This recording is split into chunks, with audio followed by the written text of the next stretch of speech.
We as humans almost always have something to do, whether it be work or school. We constantly are occupied and gotta do things.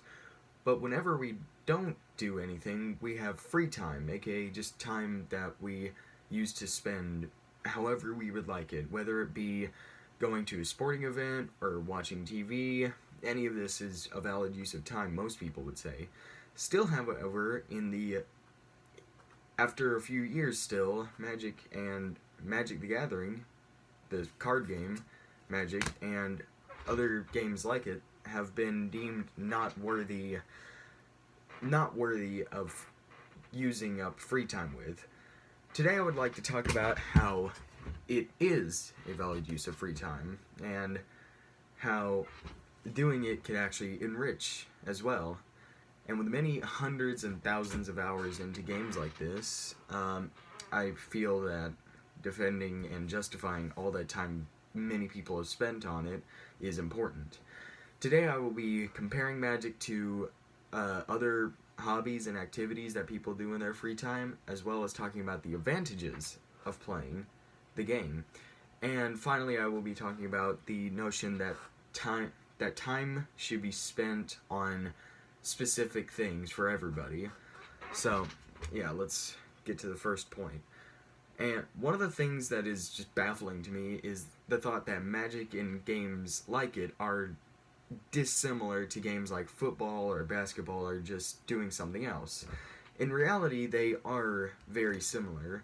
Both sports and Magic are very time consuming and mentally demanding. They also have very large audiences. One Magic tournament in the past like 4 years, the 2015 Pro Tour, reached a viewership of 2.6 million people, which is a whole lot. And they both also obviously have differences. One of the most obvious ones is that Magic isn't physically demanding, and people use that fact of it not being physically taxing as a excuse to belittle it and say that it's not worth your time. In reality, though, Magic exercises the most important muscle, that being the brain. Magic has been proven to help the brain function as well. Because of the strategic depth and critical thinking skills involved, Magic is a great exercise of the brain. People who play Magic are often high functioning people. Personally, I have met about 5 teachers, 2 doctors, and even a lawyer who love the game and play it constantly. Another benefit of the game would be its social aspect. To play, you have to have an opponent, obviously, and one of the most popular ways to play Magic is actually a 4-person battle. And these games are very social, they have a lot of communication and stuff during them. Many people have actually reported to have Magic help with serious mental problems and social anxieties, such as Claire Stephenson, who is a writer on a Magic website. Yet another benefit would be the opportunities for appreciating art. On every single Magic card is a piece of great art, and through Magic, people have discovered a lot of great artists. I personally have discovered a Canadian illustrator named Seb McKinnon through the game, and he's quickly become one of my favorite visual artists.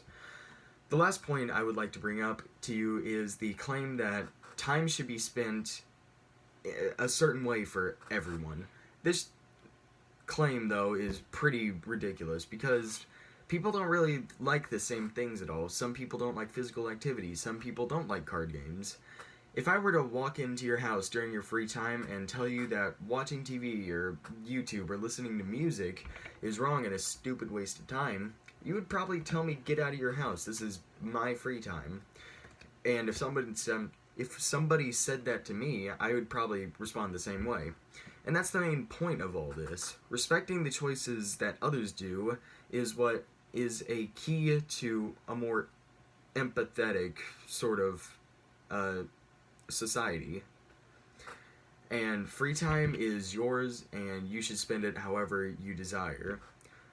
So today I have attempted to convince you that magic is a valid way to spend your time. It is similar to other activities.